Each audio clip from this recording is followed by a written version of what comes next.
कोई भी सभ्य व्यक्ति या देश ये बात अच्छी तरह जानता है कि किसी भी युद्ध से किसी समस्या का समाधान नहीं निकल सकता, बल्कि इससे मानवता को ठेस पहुंचती है। कई बेगुनाह लोगों की जानें जाती हैं। 50 दिन हो गए, लेकिन अभी तक रशिया और यूक्रेन के बीच की ये जो लड़ाई है ये खत्म होने को नहीं आ रही। इससे कई देशों को नुकसान हो रहा है, लेकिन भारत को इस युद्ध से कहीं ना कहीं फायदा हो सकता है। आज हम बात करेंगे कि वो कौन से 5 तरीके हैं जिससे भारत को इस युद्ध से फायदा हो सकता है।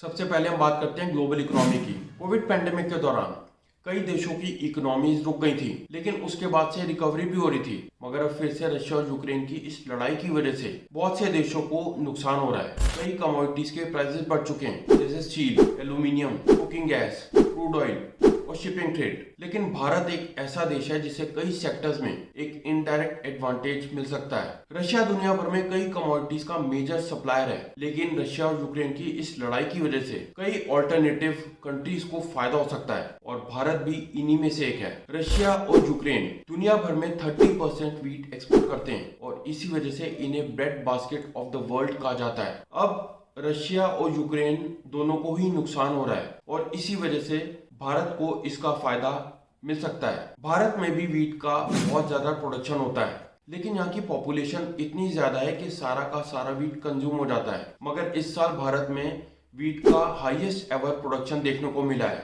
111 मिलियन टन वीट प्रोड्यूस हुआ है। 2020-21 में भारत ने 7 मिलियन टन वीट एक्सपोर्ट किया था, जो 2010 और 2011 के मुकाबले 10 गुना था।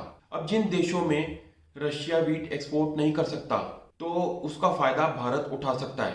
एक एग्जाम्पल के तौर पर बांग्लादेश में भारत 55% वीट एक्सपोर्ट करता था, और रशिया भी बहुत वीट एक्सपोर्ट किया करता था। लेकिन अब क्योंकि रशिया वीट एक्सपोर्ट नहीं कर सकता, तो इसका फायदा भारत को मिल सकता है। इसके अलावा रशिया की 2 मेजर मार्केट्स हैं, इजिप्ट और टर्की, जिनसे भारत आजकल बात कर रहा है और इस कोशिश में लगा है कि कोई डील सेट हो जाए जिससे इन देशों में वीट को एक्सपोर्ट किया जा सके। इन सब के अलावा भारत अपनी इकोनॉमिक डिप्लोमेसी को भी मजबूत करने में लगा है, और इसी वजह से United Nations World Food Programme के तहत भारत ने अफगानिस्तान को 50,000 टन वीट एक्सपोर्ट किया। दूसरा कारण है डिस्काउंटेड ऑयल। भारत की इकोनॉमी बहुत ज्यादा क्रूड ऑयल पे डिपेंड करती है। भारत दूसरे देशों से 80% क्रूड ऑयल इंपोर्ट करता है। अब रशिया और यूक्रेन की इस लड़ाई के बाद क्रूड ऑयल के प्राइसेस में भारी उछाल देखने को मिला, लेकिन रशिया ने भारत को ये ऑफर दिया कि वो उसे $35 पर बैरल का डिस्काउंट देगा।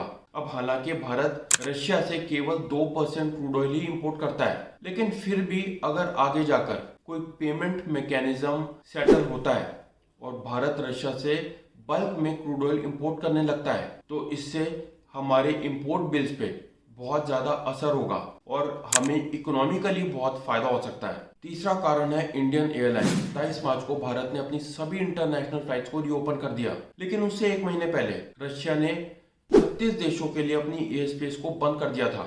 इसका कारण यह था कि यूरोप ने रशिया पर कई तरह के सैंक्शंस लगाए थे, और इनके रिटेलिएशन में रशिया ने ये कदम उठाया। लेकिन रशिया ने अपनी एयर स्पेस को अपनी फ्रेंडली कंट्रीज जैसे भारत के लिए खुला छोड़ रखा था। अब होता यह है कि जब भी कोई फ्लाइट भारत या किसी और एशियन कंट्री से कनाडा, नॉर्थ अमेरिका या फिर यूरोप जाती है, तो वो रशिया की एयर स्पेस से गुजरते हुए पोलर रीजन तक जाती है और फिर वहां से इन जगहों पर डिसेंड करती है। इससे होता यह है कि एक तो समय कम लगता है और जेट फ्यूल का भी कम इस्तेमाल होता है। हाल ही में जेट फ्यूल के प्राइसेस रिकॉर्ड हाई लेवल्स तक पहुंच चुके हैं, और ये जो जेट फ्यूल प्राइसेस हैं ये एयरलाइन की रनिंग कॉस्ट का 40% कंट्रीब्यूट करते हैं। इस वजह से इंडियन एयरलाइंस को बहुत ज्यादा फायदा हो सकता है। चौथा कारण है टेक जॉब्स। कई यूरोपियन कंट्रीज जैसे पोलैंड, क्रोएशिया, रोमानिया और बल्गेरिया, ये सभी यूक्रेन पे डिपेंडेंट थे टेक वर्कफोर्स के लिए, लेकिन इस लड़ाई के बाद ये सभी देश अब भारत की तरफ देख रहे हैं। ये उम्मीद जताई जा रही है कि आने वाले समय में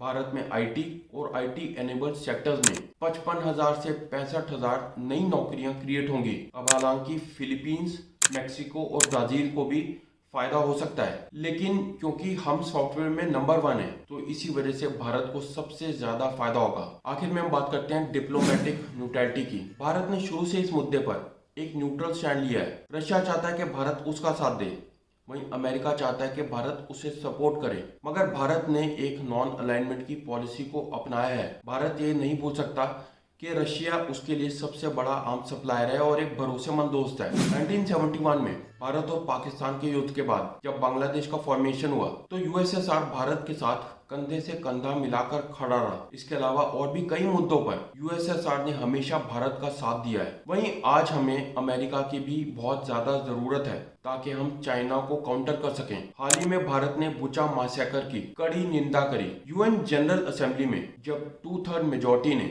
रशिया को ह्यूमन राइट्स काउंसिल से बाहर निकालने के लिए वोटिंग करी तो भारत ने एब्सटेन किया। भारत सरकार के इस कदम की ऑपोजिशन ने खूब तारीफ करी।